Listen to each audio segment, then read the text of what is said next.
ኮንዶም ስጪኝ እስቲ። ቻቻ ምን ነው ጾም ገብቷል ምናምን ልትይ ነው? አይደለም፣ ጾም ገባም አልገባም ዝሙት ሞት ነው። እሱን ተይው፣ ኮንዶሙን ስጪኝና ልሂድ በቃ። እሺ መልካም ቀን። እሱ ነገር ዘንድሮም ሱቅ ላይ ይሸጣል። ተገዝቷል ነው መልሻ። እቺ ደግሞ ምንድነው ኮተት የምታበዛው? ወይኔ ውዳሴ ማርያም፣ ይቺ ልጅ ሃና፣ አንቺ ሃና። ቻቻ ተረጋጋ። ደግ ነው ያረግሽው። ውዳሴ ማርያምን ኬት አመጣሽ? የኔታ ናቸው ትናንት መጥተው የሰጡኝ።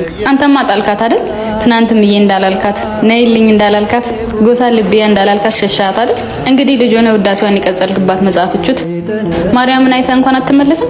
ሃና እባክሽ ተይኝ፣ ቁስሌን አትነካኪው። አንዴ ጠፍቻለሁ፣ አሁንማ ፈጣሪ የማያቀኝም። አይ ሁላችንም እኮ የኃጢአት ስርቻ ስር ተደብቀን ያቀናል። ፈጣሪ እኮ አዳምን ከመፍጠሩ በፊት እንደሚበድል ያው እኛንም ያቀናል። ማረኝ ያለም ይማራል። አዎ እኔንም ይምረኛል።